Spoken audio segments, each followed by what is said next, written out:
habang papalapit na ang July 29, ah, nagiging mainit na naman ang ang usap-usapan sa issue ng impeachment.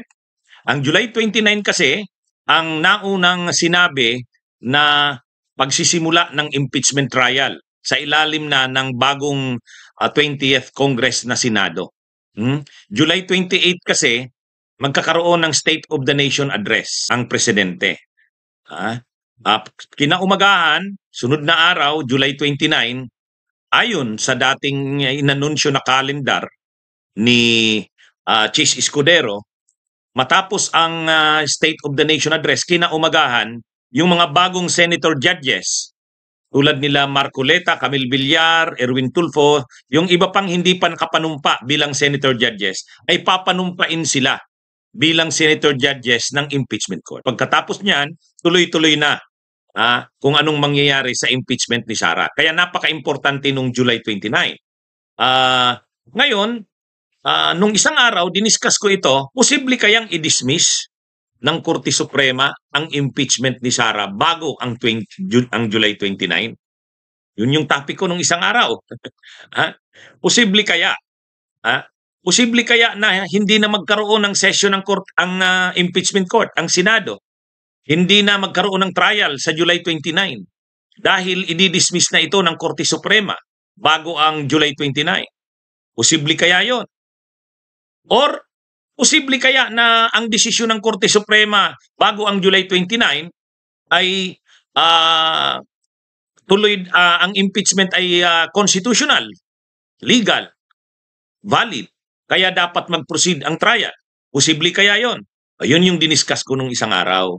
Kaya lang, medyo kinokontrol ko ang pag-discuss niyan kasi siyempre sensitibong issue yan. Korte Suprema na ang involved dyan. Mahirap magbibigay ng komentaryo, Korte Suprema yan. Kaya lang, pinanood ko yung discussion, nag-guest itong si retired Senior Associate Justice Carpio sa programa ni Pinky Web sa Billionaire Channel. Ang magandang nakuha ko doon sa pinaliwanag ni retired Senior Associate Justice Carpio, yung ayaw ko sanang sabihin, sinabi ni retired Senior Associate Justice Carpio. At least galing na kay retired Senior Associate Justice Carpio, hindi sa akin galing. Pero gusto ko sanang yun ang punto kong sabihin nung isang araw nang diniscuss ko to. Kaya lang, syempre, sino ba naman tayo? Hindi naman tayo authority para magsabi niyan. Pero ito na, mayroon na tayong source, si retired Senior Associate Justice Carpio. Sabi ni retired Senior Associate Justice Carpio, mga kabunyog, mga kababayan, posible na desisyonan ng Korte Suprema ang petition sa impeachment ni Sara bago ang July 29. So yan hindi na po sa akin galing yan. Bagamat yun din yung nakikita ko. Kaya lang ayaw kong banggitin yan nung isang araw kasi nga hindi ako authority pagdating sa bagay na yan. Kaya yung ginawa ko nung isang araw, pinost ko as a question. Posible kaya na bago ang July 29, madismiss na ang impeachment? Hindi na mag-proceed? Kasi dismiss na pagdating sa Korte Suprema. Diba? Yun yung diniscuss natin nung isang araw. Ang ibig nating sabihin doon, posible kaya na bago ang July 29, may desisyon na ang Korte Suprema? Hindi natin sinabing direktang inadresan yung tanong. In fact, may nagko-comment sa akin ang diniscuss ko yan. So ikaw, attorney, anong tawag doon? Anong pakiramdam mo? Ayaw ko namang mag-comment doon sa tanong kasi yun na nga, medyo sensitibo. Wala tayong source na authority. Pero ngayon mayroon na. Ayan na, si retired Senior Associate Justice Carpio na. Pinanood ko ng buo yung programa ni Pinky Web. Malinaw na sinabi ni retired Senior Associate Justice Carpio na posible na magdesisyon ang Korte Suprema bago ang July 29. So, kung magdidesisyon ang Korte Suprema bago ang July 29, anong magiging epekto sa impeachment trial? Depende yan kung anong maging desisyon ng Korte Suprema. Kung ang maging desisyon ng Korte Suprema bago ang July 29, constitutional, valid, legal, yung prosesong dinaanan ng impeachment na ito ni Sara, legal, constitutional at valid, magpo-proceed ang trial sa July 29. At ang maganda niyan, hindi na pagdidiskusyonan kung valid ba, legal o constitutional kasi yun yung nire-raise na issue ng defense team ni Sara eh. Ang defense team ni Sara nagsumagot pero answer ad cautelam. Ibig sabihin, may reservations yung answer nila. Ang nire-raise nilang issues, jurisdiction pa rin dahil hindi nasunod yung procedures at yung konstitusyon ayon sa defense team ni Sara. So maganda niyan, pag dinesisyonan niya ng Korte Suprema bago ang July 29, wala na, hindi na pagdidebatehan yan ng impeachment court. Kaya yung sinasabi ni Bato, naki-question niya yung jurisdiction, hindi na mangyayari yon kasi may desisyon na ng Korte Suprema. Sinabi na ng Korte Suprema na legal, valid at constitutional ang impeachment. So dapat mag-proceed na ang impeachment court sa July 29. So wala nang hadlang para hindi mag-proceed ang trial. Kasi na-resolve na ng Korte Suprema. Yun ang maganda doon. Ang problema, kung ang maging desisyon ng Korte Suprema ay invalid, illegal, at unconstitutional ang impeachment. Dahil may na-violate na constitutional provisions, dahil may na-violate na procedures. Pagka ganun ang naging desisyon ng Korte Suprema, wala nang impeachment trial sa July 29 kasi nagsabi na ang Korte Suprema na invalid, illegal, at unconstitutional. So yan yung implication yan. Yan yung implication. Pero sabi nga ni retired Senior Associate Justice Carpio, posible na desisyonan. Kaya lang kung ano bang magiging desisyon, hindi natin alam. Ngayon, mayroon ng tanong. Bakit hiningi ng Korte Suprema sa House yung mga detalye ng impeachment? Yung sa kailan natanggap yung mga impeachment complaints, kailan anong ginawa ng House, may power ba yung Secretary General, yung House Secretary General, anong power niya ba tungkol dyan sa impeachment? Yung mga ganon, tinatanong ng naglabas ng order ang Korte Suprema, pinapasagot ang House. Kaya nga, nag-react nga dyan dating senadora, ngayon ay congresswoman, Laila de Lima, na judicial overreach yan. Bakit naman ang daming tinatanong pa ng Korte Suprema? Ayan yung issue. Kaya tuloy may nag-iisip, may mga nagkumakalat ngayon sa social media, yan bang tono na yan ng Korte Suprema ay patungo sa pag-dismiss ng impeachment? Parang may ganung pagtingin eh. May ganung pagtingin. Kaya ano ngayon? Inaabangan. So, hindi na lang ngayon dalawa ang inaabangan. Yung una, yung inaabangan natin, yung pagre-resume ay pag-session ng bagong 20th Congress na Senado ang pagsisimula ng impeachment trial sa July 29. Pero ang bago ngayon na babantayan, bago ang July 29, posible ba na magkaroon ng desisyon ang Korte Suprema? At kung oo, ano kaya ang posibleng maging desisyon? Malaki ang magiging bearing niyan kung magkakaroon pa ng impeachment trial sa July 29 o wala na. May maganda yan, may hindi maganda. Ang maganda, kung ang maging desisyon ng Korte Suprema ay valid, legal at constitutional, dismissed yung complaint ng petition, yung petition nila Sara Duterte at mga abogado niya. Kasi ang petition ng abogado ni Sara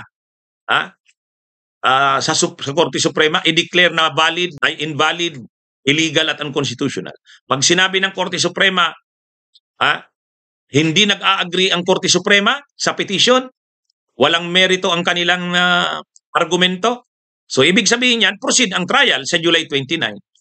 Ang maganda niyan, hindi na pwedeng erase na issue yung mga ni-raise na issue ng procedure.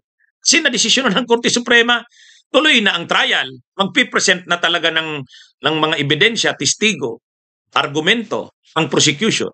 Magpipresent din ng sagot ang defense. Kasi na-resolve na yung issue. Yan ang maganda doon. Problema naman dyan, paano kung pabor sa petitioners, sa kampo ni Sara Duterte, yung desisyon ng Korte Suprema?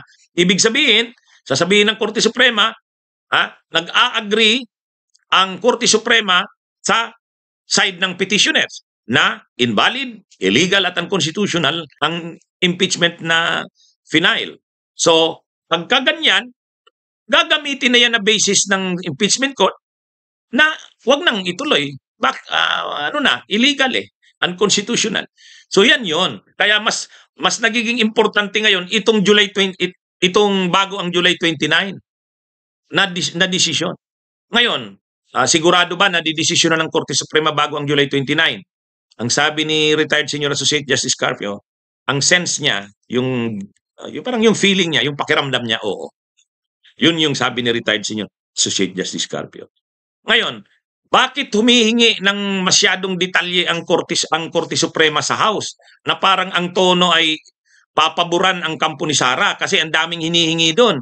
Yung mga pizza, yung authority ng Secretary General ng House, parang ang tono nga, ano ba to? Pumapanig ba ang Korte Suprema sa kampo ni Sara Duterte?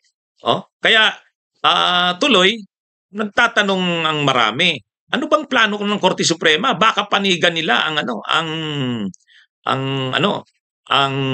kampo ni Sara Duterte kasi nga maraming hinihingi na hindi naman dapat. Kumbaga, ayon sa mga legal experts, constitutional law experts, pati nga si dating Senadora Laila de Lima, nag-react na parang judicial overreach ito. Ang dami naman yatang tinatanong. Kaya nag-iisip yung iba, pinagkukonek-connect yan, ay ang daming tinatanong, tapos didesisyonan bago ang July 29, yun bang mga tanong na yun ang gagawing basis para tupusin na yung impeachment ni Sara? Yun yung ano. Ang sabi naman ni retired Senior Associate Justice Carpio, maganda rin tong point ni retired Senior Associate Justice Carpio. Yung point ni retired Senior Associate Justice Carpio, posible namang hindi.